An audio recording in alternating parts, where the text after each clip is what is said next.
वो लोग अभी भी किचन में बैठे थे तो कैलिब कहता है आपको पहले किस चीज का टेस्ट महसूस नहीं होता था? सच में? इसका मतलब था कि ये कर्ज की वजह से है ना? तो सेड्रिक कहता है मुझे माफ कर दो, मैं तुम्हें परेशान नहीं करना चाहता था, इसलिए मैंने तुम्हें बताया नहीं, मुझे माफ कर दो। वो कहता है नहीं नहीं भाई, आपको माफी मांगने की कोई जरूरत नहीं है, आप सही थे, मैं परेशान हो जाता, लेकिन अगर फ्यूचर में ऐसा कुछ हुआ ना तो मुझे बता दीजिएगा। वो कहता है ठीक है, मैं प्रॉमिस करता हूँ। तो हमारी सोचती है ये दोनों, इनकी मिसअंडरस्टैंडिंग तो क्लियर हो गई, लेकिन मैं इनके लिए बहुत ज्यादा खुश हूँ। फिर भी अभी सैड्रिक वो तो ऐसी सिचुएशन में है जिसकी वजह से वो टेस्ट कर पा रहा है। अगर उसको शक हो गया कि मैंने ये खाना बनाया इसलिए वो टेस्ट कर पा रहा है तो तब कैलिब कहता है आप इसको अभी टेस्ट कर पा रहे हैं? वो कहता है हाँ असल में। तो जब वो आलिया की तरफ देखते हैं तो आलिया तो बड़ी घबराई हुई थी। तो वो कहता है मे बी डिफरेंट कंडीशन में डिफरेंट डिपेंड करता हो, है ना? तो कैलिब कहता है ये बात सेंस तो बनाती है ना? तो हमारी सोचती है आई गेस इनको ये नहीं लगा होगा मैं फेरी हूँ, लेकिन फिर भी मैं इसका कर्ज उठाने का कोई ना कोई तरीका ढूंढ ही लूंगी। फिर भी मुझे स्टोरी में थोड़े से उतार चढ़ाव नहीं करने चाहिए। तो तब सैडिक उसको देखी जा रहा था। वो कहता है एलिया, वो कहती है हाँ क्या हुआ? और वो तो बड़ी डर गई थी। वो कहता है तुम एक और बना के ला सकती हो, मुझे बहुत ज्यादा भूख लगी है। वो कहती है हाँ हाँ मैं भी बना के लाती हूँ। और उसके बाद उसने वो थाली भी सफा चट कर दी थी। वो कहता है मुझे भी चाहिए। तो वो कहती है कैली 2 मिनट रुको, मैं तुम्हें बना के ला देती हूँ। और उसके बाद सीन रहता है और हमें रात का सीन दिखा रहता है। और तब हमारी हीरोइन बाथरूम में नहा रही थी। तो वो सोचती है मैं तो बहुत ज्यादा परेशान थी कि पूरा दिन इतना ज्यादा बिजी गुजरा है, और अगर इनको पता चल गया ना कि मैं फेरी हूँ तो मैं तो यहाँ से भाग भी नहीं पाऊंगी। तो तभी वहां पे उसकी मेड आती है। वो कहती है ऐसा लगता है आप तो बाथटब में पिघल रही हैं। वो कहती है एलिया आप ठीक तो है ना? वो कहती है थैंक यू मेरी हेल्प करने के लिए। तो तब ओलिविया उसकी तरफ देखती है और स्माइल करती है। वो कहती है नहीं नहीं थैंक यू तो मुझे आपको बोलना चाहिए। तो हमारी उन कहती है क्या, लेकिन क्यों? वो कहती है क्योंकि जब से आप यहाँ पर आई है ना, ग्रैंड प्रिंस के पूरे कैसल का मूड अच्छा हो गया है। यहाँ पे हर कोई, शुरू में लगता था कि कोई भी नहीं रहता और ये पूरी जगह खाली खाली रहती थी, लेकिन अब हमें हंसी की आवाज सुनने को मिलती है। और जब से आप आई है ना, हर कोई यहाँ पे बहुत ज्यादा खुश है और ये जगह बहुत ज्यादा वार्म है। और आज की मिसालें ले लें, ग्रैंड प्रिंस और सैड्रिक दोनों कितने आराम से बात कर रहे थे ना, और कितने आराम से एक दूसरे हंस के बात कर रहे थे। पहले से कभी नहीं हुआ था। तो हमारी कहती है अच्छा पहले कभी नहीं हुआ था?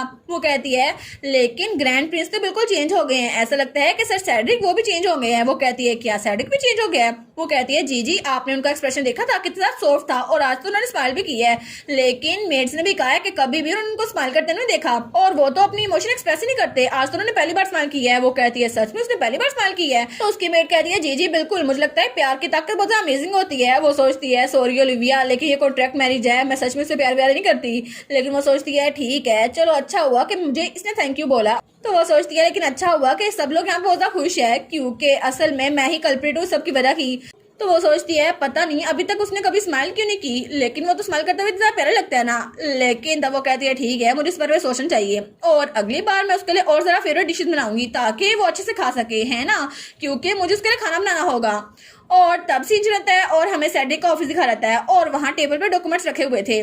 और तब सैड्रिक खिड़की के पास खड़ा हुआ था। वो सोचता है आज जो कुछ हुआ वो कैसे हो गया। और जब वो लोग वहां से जा रहे थे ना और खाना खत्म कर लिया था तो मौसम बिल्कुल साफ हो गया था। तो एलिया कहती है बारिश रुक भी गई इतनी जल्दी, लेकिन अभी तो यहाँ पे तूफान आ रहा था। तो तब सैड्रिक कैलिब को देखता है और कैलिब तो स्माइल कर रहा था। वो सोचता है मुझे पक्का यकीन है ये सब कुछ उसने किया होगा, है ना? क्योंकि ये कैलिब का वेदर मैजिक है, क्योंकि कैलिब अब वो भी वेदर मैजिक का यूज कर सकता है। और वो सोचता है क्योंकि ये मैजिक तो बहुत ही ज्यादा मुश्किल है और बहुत सारे लोगों ने ये करने की कोशिश की, लेकिन पिछले 100 सालों से कोई भी इसमें कामयाब नहीं हो सका। लेकिन इसी वजह से नेचुरली वेदर मैजिक वो तो बिल्कुल गायब हो गया। लेकिन 18 साल की उम्र में मैंने ये मैजिक सीख लिया और मैंने वहाँ बर्फ का तूफान लाया। लेकिन तब मैंने अपने भाई कैलिब को भी सिखाने की कोशिश की थी। तो वो कहता है नहीं भाई मैं ये नहीं कर सकता, मुझसे नहीं होता ये। तो वो कहता है तुम इसके काबिल हो, तुम ये कर सकते हो। लेकिन कैलिब कहता है मैंने आपको कहा ना मैं इसके काबिल नहीं हूँ, आखिर मैं इतना ग्रेट मैजिक कैसे सीख सकता हूँ? और इस तरह वो फेल होता गया और उसने कहा मैं इसको सीखूंगा नहीं। तो तब वो कहता है कैलिब प्लीज ये कर दो सही। तो वो कहता है मैं गिव अप कर रहा हूँ, मुझे नहीं सीखना ये सब कुछ। लेकिन तब वो सोचता है कैलिब उसने तो आज तूफान लाया और वो तो कई घंटे तक चलता रहा, लेकिन ऐसा कैसे हो गया? अभी मैं इस बारे में सोच रहा हूँ तो कितना अजीब है ना। अभी तक उसका हाथ भी हर्ट है, लेकिन वो इतना बड़ा मैजिक कर सकता है, और वो मैजिक वो तो वेदर मैजिक है, और वो पहले इसको कितनी बार करने में नाकाम हो गया था, फिर भी अभी वो करने में कामयाब हो गया है। जब से एलिया यहाँ पर आई है ना, सारी चीजें अच्छी होनी शुरू हो गई हैं। और एलिया का कैबिन वो अभी तक उस जंगल में है, और मुझे नहीं लगता कि मुझे उसके बारे में कोई इन्फॉर्मेशन मिलेगी। लेकिन अगर मुझे कुछ पता चला तो मैं जरूर पता करना चाहूंगा कि आखिर उसकी फैमिली कैसी है और वो यहाँ पे क्यों रह रही है। लेकिन सिर्फ वो स्मेल जो मैं सूंघ सकता हूँ वो एलिया की है, वो तो फुल ऑफ मिस्ट्रीज है ना, ऐसा कैसे हो सकता है? तो तब वो सोचता है लेकिन मुझे अभी तक ये नहीं पता कि आखिर एलिया वो है कौन। लेकिन तब वो सोचता है पता नहीं आखिर एलिया है कौन, वो अच्छी भी है या बुरी। लेकिन मेरा दिल कर रहा है कि मैं उस पर यकीन करूँ कि वो सच में अच्छी है। और तब सीन चढ़ता है और हमें अगली सुबह का सीन दिखा रहता है और हमारी आलिया खिड़की खोलती है। वो सोचती है आज का वेदर तो कितना नाइस है ना, और वो कहती है ठीक है आज मुझे मेन्यू डिसाइड करना होगा, बहुत ज़्यादा हार्ड चॉइस है लेकिन फिर भी मुझे कुछ ना कुछ करना ही होगा। लेकिन तभी वो बाहर देखती है और सोचती है पता नहीं, मैं अभी फूड के बारे में सोच रही हूँ, मुझे कितना ज़्यादा अच्छा लग रहा है, लेकिन कुछ दिनों पहले तो मैं बिल्कुल पागल हो रही थी। और अगर मैं अभी इस बारे में सोच रही हूँ तो मुझे एक और चीज़ बहुत ज़्यादा तंग कर रही है कि आखिर मेन कैरेक्टर्स, इस नावल के मेन कैरेक्टर्स वो कैसे होंगे, क्योंकि इस कहानी की फीमेल लीड वो तो थी डेफनी मैरीनेस्ट और वो तो बहुत ज्यादा छोटी बच्ची होगी इस वक्त। लेकिन अगर किसी वजह से सर्डी का कर्ज खत्म हो गया और मैं उसको खत्म कर पाई तो कैली विलन ही बनेगा, है ना, तो उनके दरमियान कोई लड़ाई नहीं होगी और फिर स्टोरी आगे नहीं चलेगी। तो फिर क्या पता कि डेफनी का फ्यूचर कैसा होने वाला है, क्योंकि उसकी लाइफ वो तो अभी बहुत ज्यादा पीसफुल चल रही है, लेकिन आगे भी पीसफुल होगी या फिर नहीं मुझे नहीं पता। और तब सीन रहता है और हमें एक और महल दिखा रहता है, वहां पर कुछ बच्चे बैठे हुए थे और तब वहां पे एक प्रिंस था। वो कहता है आज तो तुम बहुत ज्यादा प्यारी लग रही हो डेफनी, और वो था क्राउन प्रिंस, उसका नाम था रिनोया। तब उसके सामने जो बच्ची बैठी थी वो कहती thank you so much Prince, और आज प्रिंस आप बहुत ज्यादा मेरी तरफ काइंड है। और वो बच्ची वहाँ की फीमेल लीड थी, उसका नाम था डेफनी मैरिनेस और वो ड्यूक की बेटी थी। तो तब वो कहता है सच में मैं काइंड हूँ। वो कहती है जी जी आप तो हमेशा काइंड रहते हैं और मैं बहुत ज्यादा खुश हूँ। तो वो कहता है अच्छा। तो तब डेफनी भी स्माइल करती है, लेकिन तभी वो प्रिंस का एडवाइजर आता है। वो कहता है एक्सक्यूज मी प्रिंस, आपको मेरी बात सुननी होगी। तो प्रिंस कहता है मैं अभी थोड़ी देर में वापस आ जाता हूँ डेफनी। वो कहती है जी जी मैं इंतजार कर रही हूँ। लेकिन तब प्रिंस वहां जा रहा था और उसके जाने के बाद डेफनी सोचती है ठीक है मेरी यहाँ पे टाइम ट्रेवल करने से पहले की लाइफ बहुत जरा अच्छी थी, लेकिन अभी तो मैं कुछ जरा खुश हूँ, मुझे कंप्लेन नहीं करनी चाहिए। और उस वक्त डेफनी 6 साल की थी, लेकिन वो पहले ही अपनी 16 साल की उम्र जी चुकी थी और दोबारा से टाइम ट्रेवल करके वापस आई थी। और वो सोचती है मैं तो 6 साल के बच्चे की तरह बात कर करके थक चुकी हूँ। और तब हमें बताया जाता है कि इस बुक की मेन कैरेक्टर वो असल में एक रेग्रेसर थी जो कि अपने 16 साल की टाइम ट्रेवल करके 6 साल की उम्र में वापस आई थी। और तब 16 साल की उम्र में जब वो मरी थी ना, तो 6 साल की उम्र में उसके लिए वापस आना मुमकिन हो पाया था, क्योंकि ये एक ऐसा वर्ल्ड है जहाँ पे मैजिक एग्जिस्ट करता है। और इसी वजह से ही मुमकिन हो पाया था, क्योंकि डेफनी अपनी पहली लाइफ में मैजिक यूज नहीं कर पा रही थी, उसके पास कोई मैजिक नहीं था। और वो सोचती है सिर्फ इसी वजह से हर कोई सवाल उठा रहा था कि मैं ड्यूक की बेटी हूँ भी या फिर नहीं, लेकिन हर किसी को इस बात पे शक था कि मेरे में पावर्स क्यों नहीं है। और मेरे फादर वो थे ड्यूक कैल्वाडोस और वो मैरिनेस डची के ड्यूक थे और वो बहुत पावरफुल थे, लेकिन किसी वजह से मैं मैजिक सीख नहीं पाई और उन्होंने भी मेरी तरफ कोई एक्सपेक्टेशन नहीं लगाई हुई थी।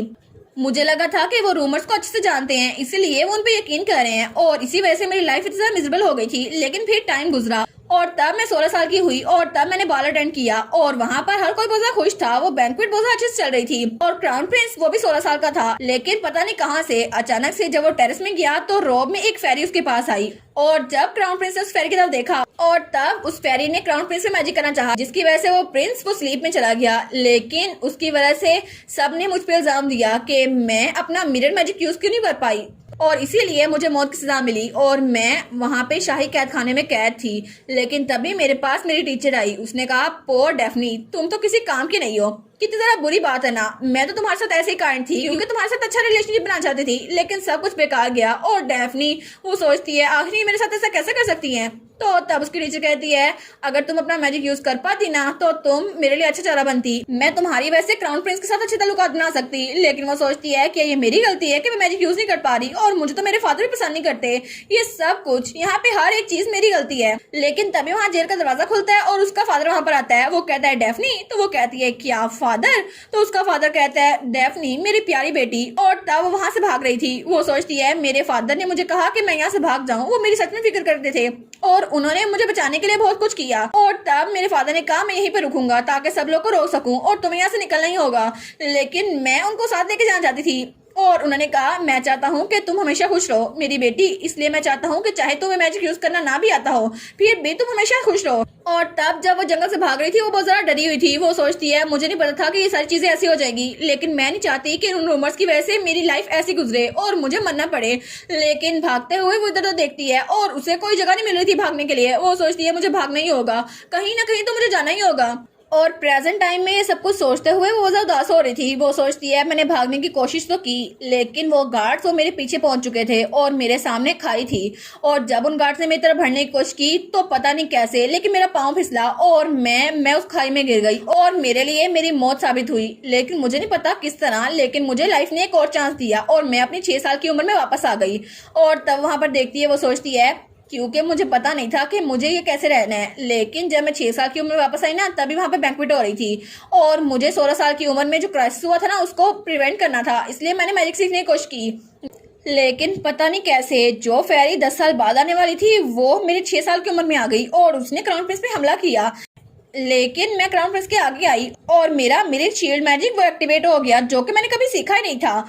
और तब उसकी वजह से क्राउन प्रिंस बच गया और उस फेरी का मैजिक वो रिपेल हो गया। लेकिन क्राउन प्रिंस की जगह ये कर्स ये तो ड्यूक सेड्रिक को लग गया, जो कि मैं नहीं चाहती थी। लेकिन असल में करंट एम्पियर फैमिली वो तो रेबिलियन से बनी थी ना, वो लोग बगावत कर रहे थे क्योंकि 200 साल पहले एम्पर असल में वो एक फेरी ही था और उनके पास इतनी ज़रा पावर थी, कोई भी उनको पीछे नहीं खेल सकता था और उनका मैजिक बहुत ज़्यादा स्ट्रॉन्ग था। और हमारी फैमिली उसके पास शील्ड की मैजिक की पावर थी, जिसकी वजह से कोई भी मैजिक वो उसको रिफ्लेक्ट कर सकते थे। हर कोई शौक था जब उन्होंने मेरा मैजिक देखा, लेकिन मैं इसको यूज़ नहीं करना चाहती थी। मुझे पता भी नहीं था कि मुझे ये यूज़ करना आता है। लेकिन अपनी पहली लाइफ में मैंने जो सारी स्टडी की थी ना, शायद वो मेरे अनकॉन्शियस में बैठ गई थी और उस वजह से मुझे वो सारे स्पेल याद हो गए थे। लेकिन अभी तक मुझे यकीन नहीं आ रहा ये सब कुछ मेरे साथ हुआ है। रिग्रेशन, मिरर मैजिक शील्ड, मुझे नहीं पता ये सब कुछ होने वाला है। तो तभी वहां पर उसको कोई बुलाता है, मिस स्टेफनी। तो वहां पे प्रिंस आता है, तो वो कहता है मुझे माफ कीजिएगा, हमें आज थोड़ा काम है तो आप वापस जा सकती हैं। और लेडी डेफनी, आपका मैजिक तो बहुत ज्यादा अमेजिंग था। वो कहती है जी जी मैं समझ सकती हूँ और आपको मेरी कॉम्प्लीमेंट करने की जरूरत नहीं है। वो कहता है आखिर मैं कब इतना अच्छा बनूंगा। वो सोचती है कोई बात नहीं, मुझे तो 10 साल लगे थे ना ये सीखने में, तो कोई बात नहीं तुम भी सीख जाओगे। वो कहती है आप मेहनत करते नहीं ना तो अच्छे रिजल्ट आएंगे।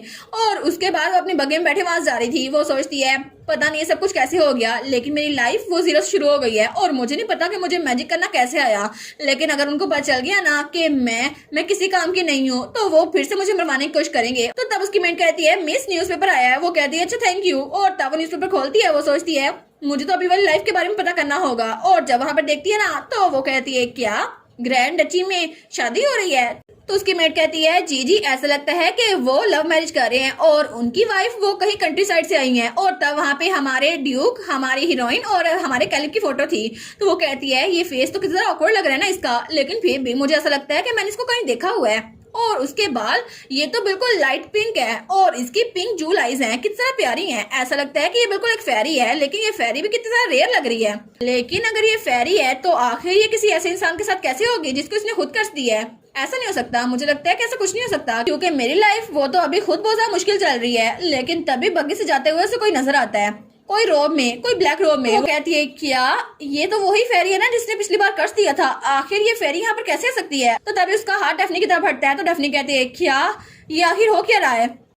और दूसरी तरफ हमें ड्यूक इंजेंटिया का महल दिखा रहता है और तब कैली बड़ा खुश था। वो कहता है कितना अच्छा हुआ ना कि हम लोग मिलकर खाना खा रहे हैं ना। तो तब वो तो बड़ा खुश था। वो कहता है फूड भी कितना मजे की लग रही है ना। तो हमारी सोचती है कितना अडोरेबल है ना ये। तब वो तीनों बड़े खुश थे। वो सोचती है आजकल माहौल कितना पीसफुल बना हुआ है ना, मुझे लगता है कि ये सब कुछ इनको मिलना ही चाहिए, इनकी लाइफ कितना कंफर्टेबल लग रही है। और तब सैड्रिक वो भी स्माइल कर रहा था। वो सोचती है स्माइल करते हुए कितना प्यारा लगता है। और उसकी मेड ने कहा था सर सैड्रिक भी बहुत ज्यादा चेंज हो रहे हैं, ऐसा लगता है कि वो बहुत ज्यादा खुश हैं। तो तब वो भी स्माइल करती है। वो सोचती है मैं हमेशा ऐसा रहना चाहती हूँ। लेकिन तभी दरवाजा खुलता है और एडविन वहां पर आता है। वो कहती है क्या एडविन। तो एडविन ड्यूक के पास आता है, कहता है मुझे माफ कीजिएगा लेकिन आपको कुछ बताना है, बहुत ज्यादा अर्जेंट है। तो ड्यूक कहता है क्या हुआ। तो वो सोचती है आखिर ये इतना ज्यादा सीरियस क्यों लग रहा है। तो एडविन कहता है माय लॉर्ड असल में लेडी मैरीनेस, डेफनी मैरीनेस, उनको किडनैप कर लिया गया है। तो हमारी कहती है क्या उसको किडनैप कर लिया गया है। तो वो कहता है जी बिल्कुल, उनकी बग्गी के पास ब्लैक रोब में किसी को देखा गया था और उसी ने उसको किडनैप किया है। तो हमारी सोचती है क्या, लेकिन असल स्टोरी में तो ऐसा कुछ नहीं हुआ था। असल स्टोरी में तो जिस फेरी ने क्राउन प्रिंस को कर्ज दिया था ना, उसी ने उसको किडनैप किया था। लेकिन मैं तो यहाँ पे बैठी हूँ, आखिर मैं उसको किडनैप कैसे कर सकती हूँ। और इसी के साथ ये वाला पार्ट यहीं पर ख़त्म। तो आप लोग बताइएगा आप लोग को ये पार्ट कैसा लगा और वीडियो को लाइक और चैनल को सब्सक्राइब लाजमी कीजिएगा। बाकी वीडियोस का लिंक भी स्क्रीन पर नज़र आ रहा होगा, तो काइंडली उनको भी चेकआउट कर ले। और thank you so much for watching my videos. Stay safe, bye bye.